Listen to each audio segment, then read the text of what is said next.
My son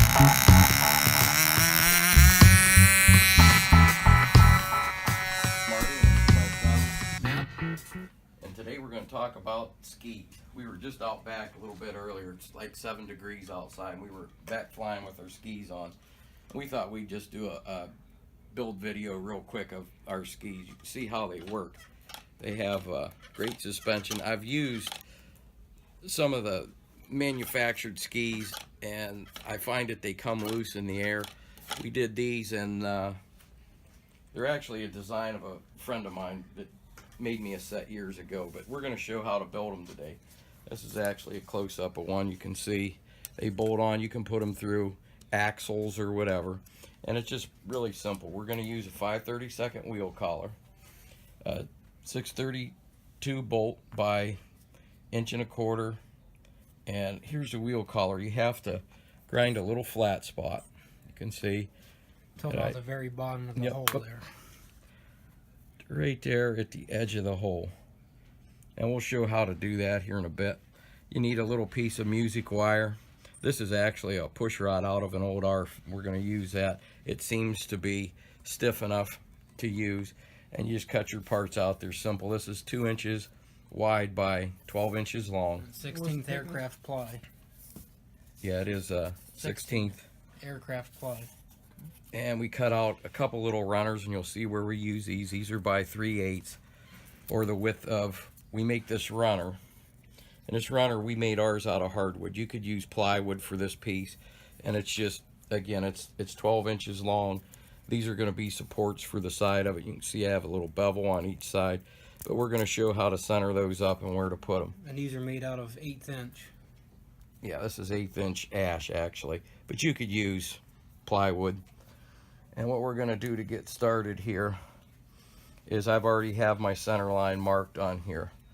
And we're just going to kind of line the front tip of this up with the edge of that. And we're going to roll it down and see where it ends up. It should come out close. I want a little gap there at the end. So what I'm going to do is I'm going to mark where my roll is, which is right here. So I'm going to put a B to CA from this point down. Medium CA will work good.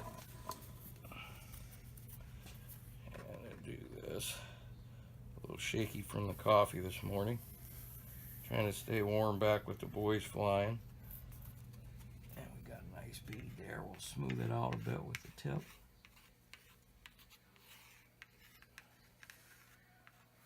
Nice bead there. Now I'm going to take this. I marked a line back here where the end of the runner is. Set that down on there, right smack in the middle of the center of that. And you might need some accelerator to speed the process up a bit. Or a lot. We like our accelerator. I think it actually makes it harder. I'm not a glue expert, but I think it does a nice job. Now that we have the ski to this point, this is where we need to make our bend. This can be a little tricky. What works best is to take this and actually wet the bottom of it down. Some people in the old days used to use ammonia. I find it to be a little offensive, so I use windshield washer fluid. It doesn't smell as bad, but I rub the bottom of this down, let it soak for a while, and kind of keep working, and it gets into the grain of the wood. And you can see she bends pretty nice up around there. So we're going to take a bead of medium CA, and I'm going to put it on the tip of the runner. A pretty good glob of it, and you can see it's running down the side of the runner, and it's going to run all the way down to the bottom where I left off with the last glue, and it just hit there. So now I'm going to take this with my fingers and my handy dandy clamp. I'm going to roll it up, I'm going to put my clamp on it, and I'm going to push it in, and I'm going to have Matthew hit that with some accelerator on each side. And this is an important process to let this dry good.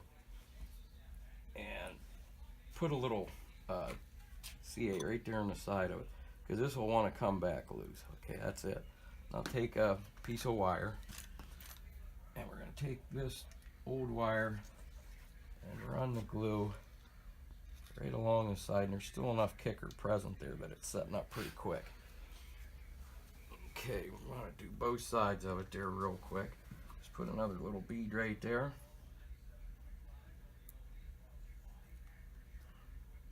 running low on CA. Made a lot of skis this weekend. Alright, run that excess back, kick that. And this side real quick, just a little bit. Alright, we're gonna let that set up. Alright, now that the ski is dry, the windshield washer fluid's all dry and it is to shape, we're going to lay it down, and I'm going to measure, since the ski is 6 inches long, I want to get to the center for our pivot for the axle. And you can see I mark a center line on here at 6 inches. These pieces here are 3/8 by 4 1/4, so I marked a center line on them at 2 1/8. So what I'm going to do now, and to make sure my little bevel's to the outside, I'm just going to glue these in place. And these are basically, I like to call them, they're like blowout guards for the drill that we're going to put in them. And it reinforces the piece. It's just a nice little reinforcement. So I'm going to line my lines up at 2 1/8 and kind of hold that in. The CA will dry relatively quick on that part. Okay. Matthew, I'm going to need a hand block. And I'm going to do the same thing with this one, making sure that we get it all the way out to the edges. All right, now that this is dried up and we've got it flush to the top of here, we make this little music wire bend. It's 3.5 inches from here to here, and all I do at this point is I center it up. I actually just eyeball them. You could measure it if you'd like, but you just want this to be in the middle. And a little trick to it is I've got this hole already drilled, but I just center it up. One thing you'll notice when you drill these, I have the drill choked all the way up. That way the drill doesn't flex and make it want to walk out to the sides. So what I'll do, and you could do this on a drill press or whatever, I'll get that center, kind of hold it in, apply pressure, barely tap the trigger like that. It'll want to start better that way. And you don't want to drill this clear through the bottom. I mean, if you end up going through the bottom, it's no big deal. Please leave these extra long. I make that probably like 1.5 inches. These will get trimmed up. We're going to show how to set that dimension, but we first off want to make sure it fits in there and it sets pretty level, and it does. So what we're going to do now that those are done is we're going to do the side plates. Those are 1 7/8 inches from the base to the top. They're made out of 3/16 aircraft ply. You can make your center line on there where your hole's going to go through for the bolt. And you want to make that whatever dimension your axle length is for your wheels, you want that to pretty much be the same. These are already pre-marked, and you want to make sure that they both line up and that they're flush. And we're going to put these, we're going to hold that down, we're going to put this in the vise so that we drill our hole straight through on both sides. And what I like to do at this point now is mark a line across them like that, so that I know that those will either go to the front or the back. We'll take these lines. This is my center line here. I'm going to try and line that up the best I can with my line there in the front. And again, this isn't rocket science. So I'm going to apply some CA to this piece.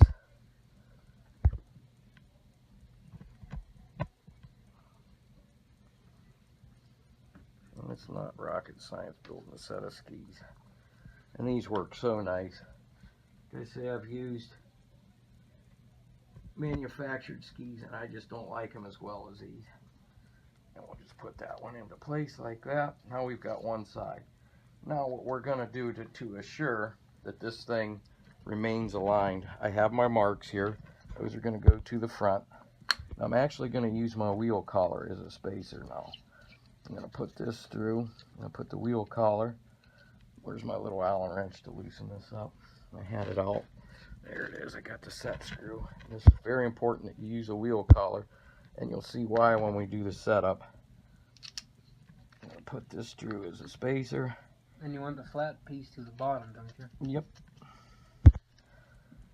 And we're just using that as a guide and a spacer to make sure that we don't get that too tight. Adjust this wire to the right length. And what I want to do is I want to adjust this wire to get the height right below. I want it to be right below that bolt hole. And we're quite a ways up. So I'm going to take off about 1/4 inch here. Like I say, it's better to start off with these a little long. so you can get them in there and get them adjusted properly. And we'll just adjust that till I get it. That's just a hair down below it. I'm going to take off maybe a 1/16 more. And it's important that this set's pretty level. That's just a hair down below the bolt hole. So now that that is in place, we're going to take a little CA and we're going to put it in these holes. And this just basically reinforces that wire. Put that down in there, make that as level as we can. And that's nice and level. We'll hit those just with a shaft kicker. I'll take the flat spot of this, apply a small dot of CA, like that. I've got this piece here that's the same width as the wheel collar. I'm just going to stick that right on there, like that. Set it, make sure it's straight, give it a little kick. Okay, Matthew, I'm going to have you take this out and adjust it, and we'll resume here in a second. Now we've applied our first layer of 16th, and what I want to do is leave it hang over about 1/8 of an inch on each side of the wheel collar. Then I take another piece of 16th and I do the same thing. It makes like a little shackle. So it reinforces, it makes it really strong and tough. But we're going to do one more step. So this is going to go against the spring on our landing gear. So we're going to take a little bit of thin CA.